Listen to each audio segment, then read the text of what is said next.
बताई जा रही है। देखिए क्या है, पूरी घटना मुझे लगता है सभी को पूरी जानकारी नहीं है कि घटनाक्रम कहां से क्या हुआ। एक पोस्ट मेरे बारे में डाली गई, उस पोस्ट पर मेरी मां को वो शब्द कहे गए जो कोई भी व्यक्ति किसी भी हाल में बर्दाश्त नहीं करेगा। मर्यादाएं और राजनीति जब आप पर और आपके परिवार पर हावी होने लगे तो मुझे लगता है छोड़ देनी चाहिए। उन शब्दों का उच्चारण मैं यहां नहीं करना चाहता जिन शब्दों का इस्तेमाल किया गया। उन शब्दों के बाद मेरी प्रतिक्रिया देना स्वाभाविक था, मैंने दी। उसके बाद उन्होंने क्या किया ये आप सबको पता है। दूसरी बात, मैं जब से विधायक बना हूं तब से लेकर आज तक 3 साल वो लगातार मुझे सिर्फ गाली देते आ रहे हैं। कभी कहते हैं कि मेरा जूता 11 नंबर का है, उसमें 11 उमेश है, थप्पड़ मार दूंगा, मुंह तोड़ दूंगा। ये कौन सी भाषा है? ये कौन सी एक मर्यादा है कि आपको यही नहीं पता कि आपको बोलना क्या है? कब तक बर्दाश्त करा जाएगा? तो जो हुआ वो दुर्भाग्यपूर्ण है और मुझे लगता है उत्तराखंड में ऐसा नहीं होना चाहिए। दुबई जाने के पीछे जो कारण है वो कोई उसी समय नहीं बना। मैं इंटरकॉन्टिनेंटल लेजेंड्स क्रिकेट लीग का सीईओ हूं। ट्रॉफी लॉन्च दुबई में 4 महीने पहले से तय था और मैं उस ट्रॉफी लॉन्च के लिए ही गया था। 8 इंटरकॉन्टिनेंट्स की लीग हो रही है जिसमें दुनिया के जो पिछले 2 साल में बेहतरीन खिलाड़ी जो रिटायर हुए हैं, Shikhar Dhawan, Yuvraj, Suresh Raina, Brett Lee, Herschelle Gibbs, Munaf Patel, इस तरीके के प्लेयर्स को पूरी दुनिया से लेकर एक लीग कराई जा रही है।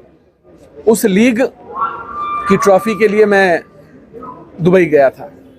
ये कहना है कि सरकार ने जो गिरफ्तारी की बेलेबल ऑफेंसेस में वो किस आधार पे की, मैं तो बस ये जानना चाहता हूँ।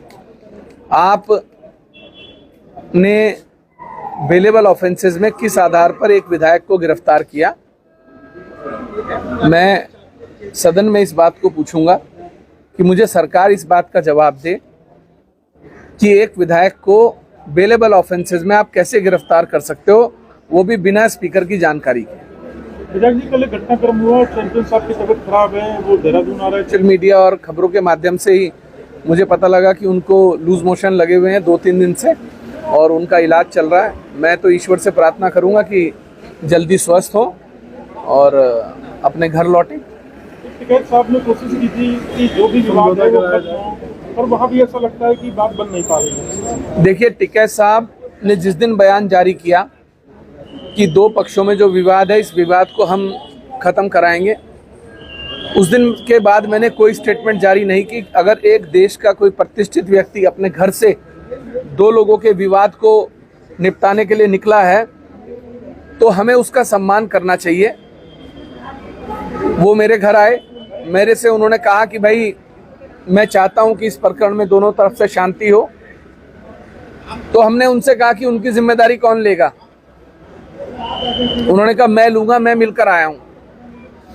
मैंने कहा अगर आप जिम्मेदारी ले रहे हैं और कल को कोई बात होगी तो आपको मेरे साथ खड़े होकर प्रेस कॉन्फ्रेंस करनी पड़ेगी। वो उस बात के लिए भी तैयार थे। मेरे घर पर मैंने उनसे ये वादा किया कि जो सर्व समाज तय करेगा, क्योंकि उनके साथ कई बिरादरी के लोग थे, सर्व समाज के लोग आए थे और एक सम्मानित प्रतिष्ठित व्यक्ति अगर आपके घर आए तो आपका फर्ज बनता है कि आपको सम्मान करना है। मैंने उनसे कहा कि ठीक है, मुझे कोई ऐतराज नहीं है अगर आपने इस पहल की है और दोनों तरफ से 25-50 लोग बैठ जाएंगे और जो समझौता सर्व समाज तय करेगा मंजूर होगा। अगले दिन ही सुबह सोशल मीडिया पर एक पोस्ट देखने को मिली जिसमें लिखा था कि तुम कहाँ के चौधरी हो, किस मुल्क के चौधरी हो, कहाँ के चौधरी बने फिर रहे हो, तुम्हें किसने कहा कि तुम हमारा फैसला कराओ? तो टिकैत जी को भी 24 घंटे में इस बात का एहसास हो गया कि वो गलत जगह पर हाथ डाल दिया उन्होंने। तो खैर हमने टिकैत जी को उस समय वादा किया था, हम आज भी अपने वादे पर कायम हैं और क्षेत्र में शांति बनी रहे इसके लिए मैंने कई बार